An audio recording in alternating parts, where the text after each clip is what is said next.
Into your sanctuary, we've come to adore you, Lord. Into your sanctuary, we've come to adore you, Lord. In adoration and praise, we glorify your holy name. Into your sanctuary, we've come to adore you, Lord.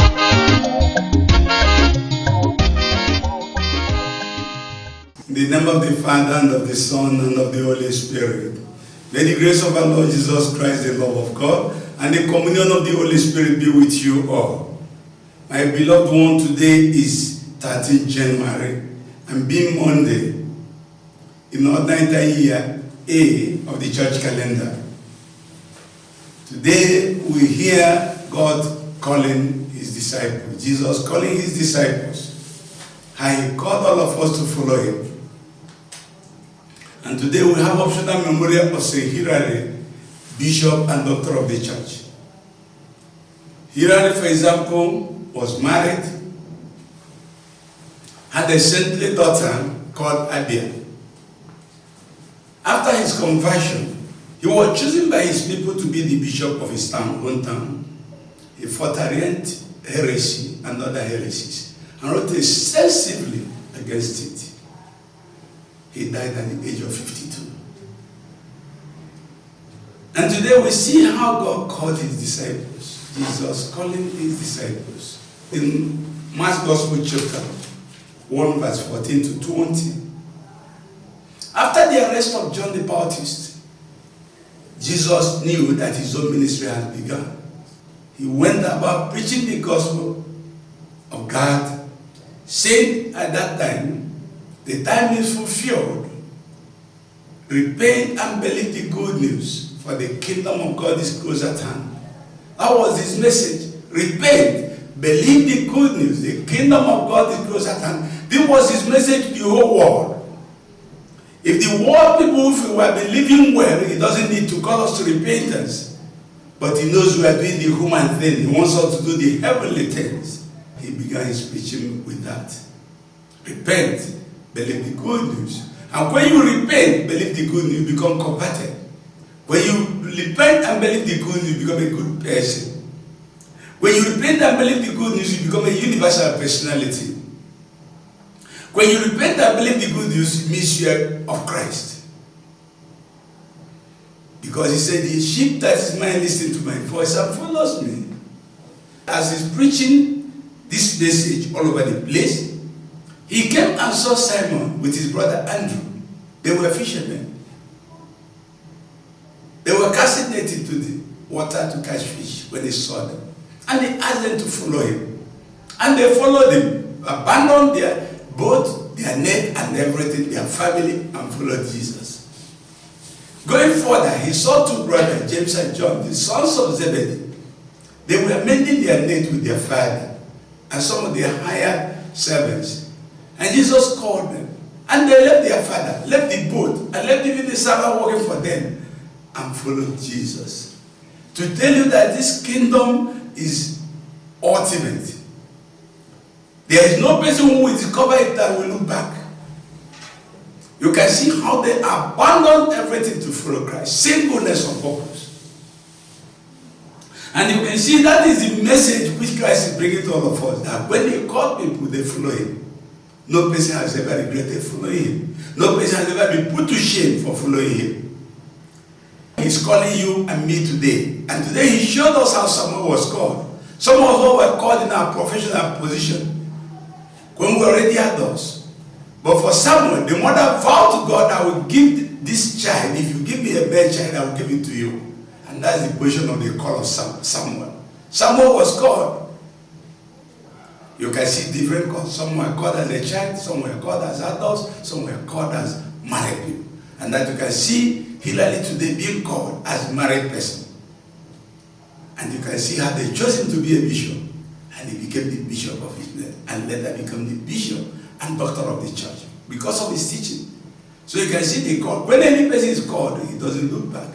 When Abraham was called in Genesis 12:1-4, he left everything because God said, leave your town, leave your people, leave everything and come and follow me. I will show you a better town, show you a better community. And Abraham obeyed at the age of 75. And and left Haran to a known land that God will show him, and never go back to that land. You can see today the call of Peter.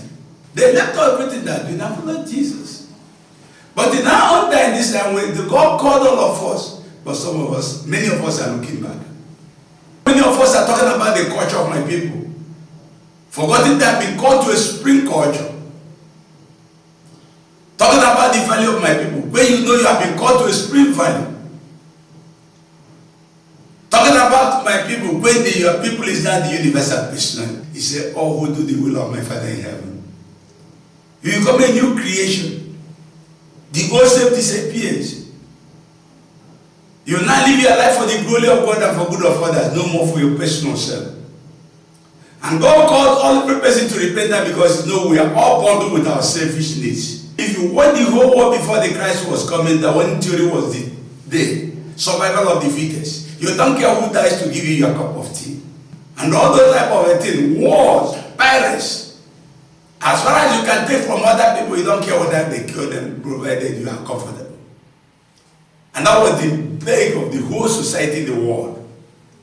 I first before any other person. No person care for each other. But when Christ came, he said, repent and believe the good news. The good news is not telling you that God created you for the good of others. God created you for the glory of God. God never created you for yourself. And that was the message. And when you accepted it, you become a converted person. You can no more sin. You can no more commit crime. You will spend your life not thinking for the good of others. And that makes you a Christian. No more a Gentile. No more a pagan. No more an occult person. You go about doing good. And that's the call. And God has called all of us. That you have not answered doesn't mean others answered. Simon and Andrew, the brother, answered. James and John, the brother, two brothers, answered.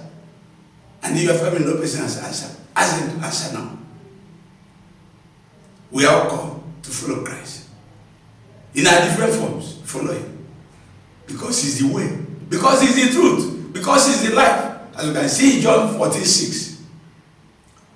So if you want to know the way to go about doing everything you are doing on this earth, look for Jesus. If you want to know the truth, look for Jesus. If you want to live, you are looking for life, look for Jesus. And this is Jesus will call all of us to come and enjoy him in his splendor. The psalmist who understood this so well today was telling, a thanksgiving sacrifice I make to you, O Lord. A thanksgiving sacrifice. I'm thanking you with my life. I am giving myself for the glory of you. So it's a thanksgiving worship. It's a thanksgiving service to God. It's a thanksgiving, thanking God for giving you the privilege to know why you were created and giving you vision of understanding of what life is all about. Living for others and for the glory of God. And that was thanking God for the sacrifice he's making for the glory of God and for the good of others. Then we ask God to give us this grace today. She has called all of us to repent and believe this good news. Let's start repent and abandon our old way of living, old sinful way, old slavery way, and come to the freedom of kingdom of God, so that we live our life doing good, live our life thinking of the good of others and glorifying God, so that all of us will live in peace and see the beauty of life on earth and get our reward in heaven. We pray for you through Christ our Lord.